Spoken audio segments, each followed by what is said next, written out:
Meus queridos, a paz do Senhor, aqui é o pastor Lauro, mais uma vez, desejando a todos um excelente dia e aonde quer que esse vídeo chegue, que possa abençoar muitas vidas.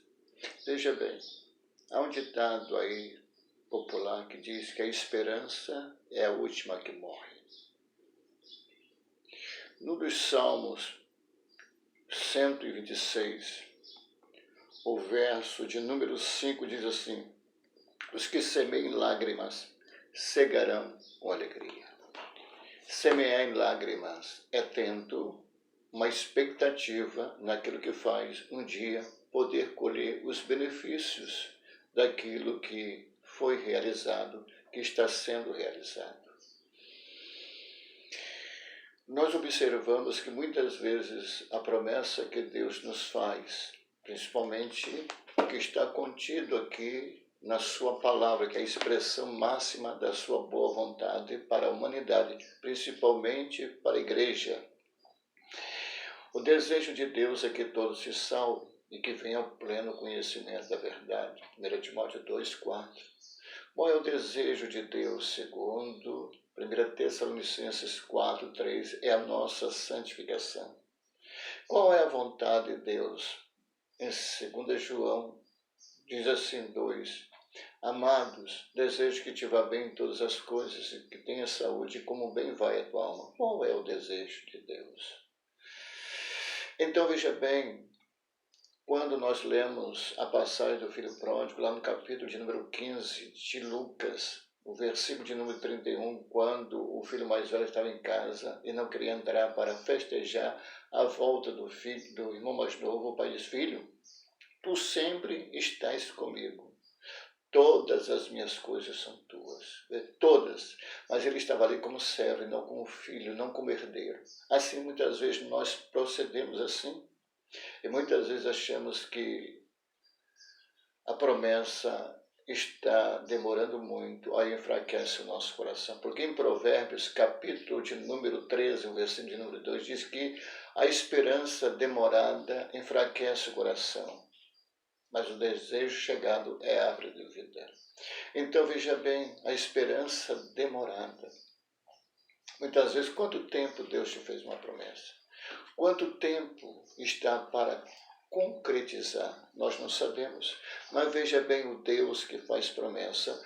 Em 1 Samuel, capítulo de número 2, versículo de número 6, 7, 8, diz assim: o Senhor é o que tira a vida e a dá, faz descer a sepultura e faz tornar a subir dela. O Senhor empobrece, enriquece, abaixa e também exalta. Levanta o pobre do pó e desde o monturo exalta o necessitado, para o fazer assentar entre os príncipes, para o fazer dar o trono de glória.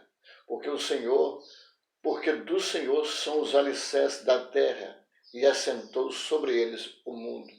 A Bíblia diz que o fundamento de Deus fica firme, tendo este selo. Deus não invalida a sua promessa. Existe também a promessa condicional que depende da gente. Mas a Bíblia diz que se nós formos infiéis, ele permanece fiel, porquanto não pode negar a si mesmo. Então veja bem, querido, como fazer? Crer. Como fazer? Ter fé. Como fazer? Como Caleb, que levou 45 anos depois que Moisés falou para ele: eu estou tão forte como antes. Então a esperança naquilo que Deus prometeu nos fortalece e não nos abate, embora que os intempéries da vida, as adversidades venham nos abater, porque somos homens. Mas a Bíblia diz que são leves e momentâneas tribulações que não são para comparar com a glória que em nós há de ser revelada. Então veja bem, Abraão, quando tinha 75 anos, em Gênesis 12, Deus fez uma promessa, só se cumpriu 25 anos depois, quando ele estava com aproximadamente 100 anos. Impossível. Mas a Bíblia diz que Abraão creu contra a própria esperança.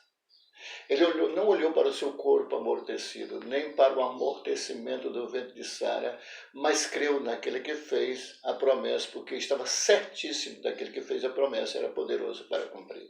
José teve sonhos de Deus, mas foi vendido pelos seus irmãos. odiado pelos seus irmãos, e ele tinha 17 anos, depois de 13 anos que se cumpriu a profecia. Davi, a Bíblia diz que depois de Davi foi ungido, lá em 1 Samuel 16:13, o Espírito do Senhor se apoderou de Davi. Davi foi ungido 3 vezes, mas no capítulo de número 3 de 2 Samuel diz que houve uma grande batalha entre das casas de Davi e da casa de Saul. Foi da casa de Saul ia enfraquecendo, mas da casa de Davi ia se fortalecendo. Queridos, nós temos que ter essa convicção. A Bíblia diz, a esperança demorada enfraquece o coração. Não vamos deixar isso nos abater.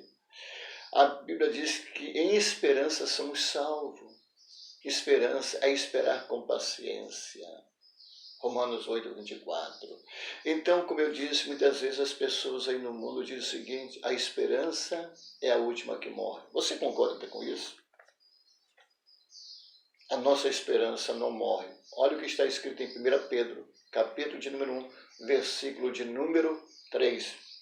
Bendito seja o Deus e Pai de nosso Senhor Jesus Cristo, que, segundo a sua grande misericórdia, nos gerou de novo para uma viva esperança. Por quê? Pela ressurreição de Jesus Cristo dentre os mortos. Jesus ressuscitou para reacender a esperança que Deus nos fez. Essa esperança, ela foi gerada de uma semente incorruptível. Ela não morre.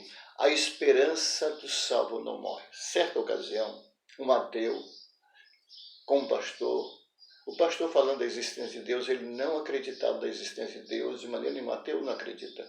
Porém, o pastor disse, vem cá, se de repente o seu filho tiver um problema, ou alguém da família, foi a todos os médicos, psicólogo, esgotou todos os recursos. Se Deus não existe, qual é a tua esperança? Se Deus não existe, qual é a tua esperança? Ele se calou. 3 dias depois ele procurou o pastor e disse, pastor, ora por mim, porque o meu filho é viciado em drogas.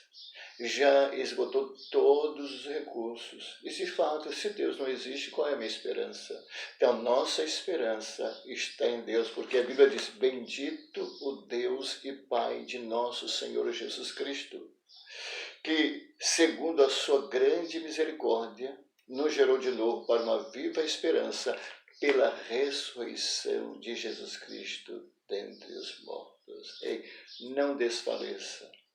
A esperança, ela permanece viva em nosso coração. O mundo aí não tem esperança, porque não crê na infalível, inerrante, insubstituível palavra de Deus. Mas para vós que temeis ao Senhor, nascerá o sol da justiça, trazendo salvação debaixo das suas asas. Que Deus, em Cristo Jesus, nos abençoe.